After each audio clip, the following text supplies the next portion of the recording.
Norma Oficial Mexicana número 35 de la Secretaría de Trabajo y Prevención Social, Factores de Riesgo Psicosocial, Identificación, Análisis y Prevención.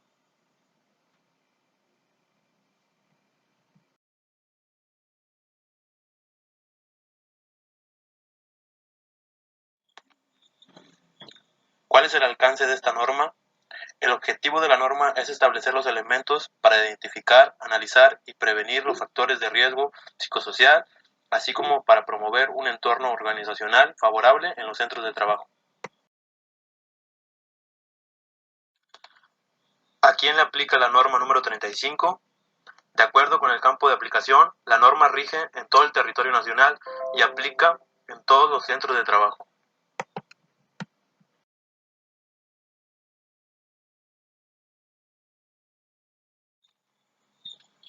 Las disposiciones de esta norma aplican de acuerdo con el número de trabajadores que laboran en el centro de trabajo. Existen tres categorías. La primera, centros de trabajo donde laboran hasta 15 trabajadores. Segunda, centros de trabajo donde laboran entre 16 y 50 trabajadores. Y la tercera, centros de trabajo donde laboran más de 50 trabajadores. ¿Cuáles son las obligaciones de los patrones?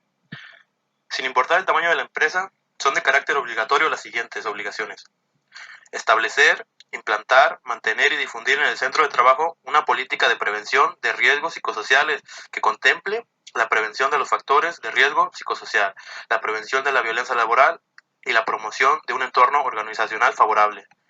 La siguiente es adoptar las medidas para prevenir los factores de riesgo psicosocial, promover el entorno organizacional favorable, así como para atender las prácticas opuestas al entorno organizacional favorable y los actos de violencia laboral. Otra de ellas es identificar a los trabajadores que fueron sujetos a acontecimientos traumáticos severos durante o con motivo del trabajo y canalizarlos para su atención. Por último, difundir y proporcionar información a los trabajadores.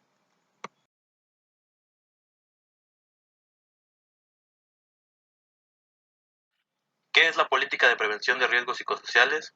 ¿Qué debe contener? La política de prevención de riesgos psicosociales es la declaración de principios y compromisos que establece el patrón para prevenir los factores de riesgo psicosocial y la violencia laboral y para la promoción de un entorno organizacional favorable, con el objeto de desarrollar una cultura en la que se procure el trabajo digno y decente y la mejora continua de las condiciones de trabajo.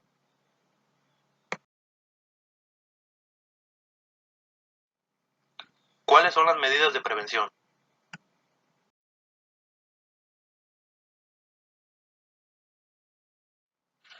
En relación con el liderazgo y las relaciones en el trabajo, deberán incluir acciones para el manejo de conflictos en el trabajo, la distribución de los tiempos de trabajo y la determinación de prioridades en el trabajo, lineamientos para prohibir la discriminación y fomentar la equidad y el respeto, mecanismos para fomentar la comunicación entre supervisores o gerentes y trabajadores, así como entre los trabajadores,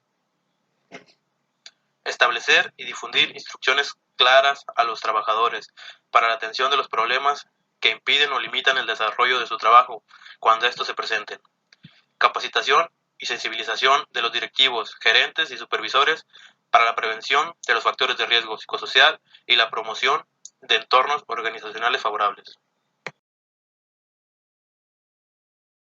Respecto a las cargas de trabajo, deberán contener revisión y supervisión sobre la distribución de la carga de trabajo para que se realice de forma equitativa y considerando el número de trabajadores, actividades a desarrollar, alcance de la actividad y su capacitación.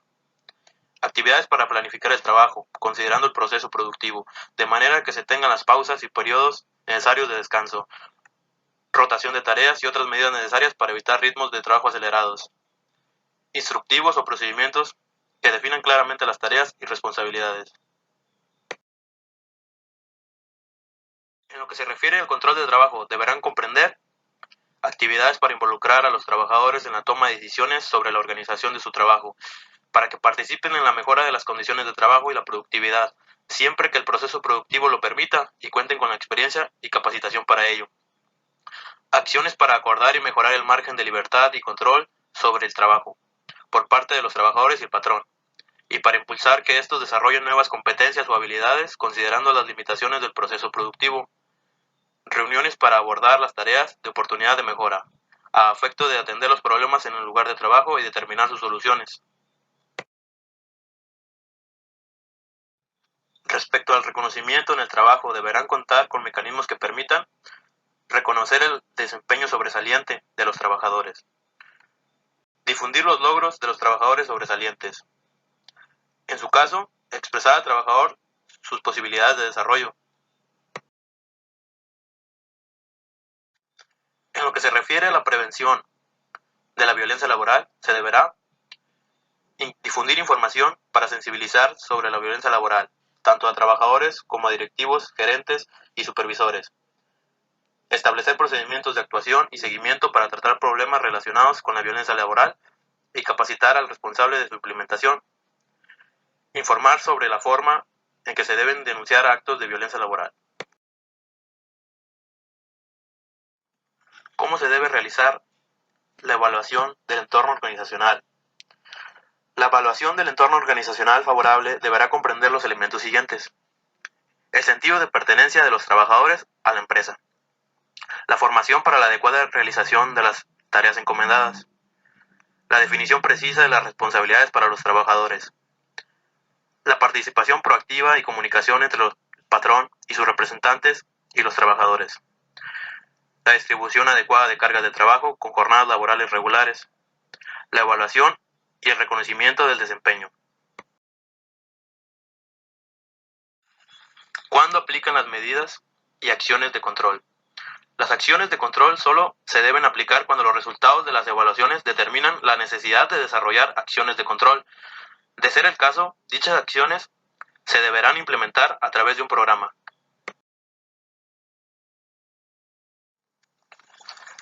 La norma oficial mexicana número 35 en general no tiene como obligación del patrón que proporcione capacitación. En realidad, la obligación genérica es difundir y proporcionar información a los trabajadores sobre la política de prevención de riesgos psicosociales, las medidas adoptadas para combatir las prácticas opuestas al entorno organizacional favorable y los actos de violencia laboral, las medidas y acciones de prevención, las posibles alteraciones a la salud por la exposición a los factores de riesgo psicosocial.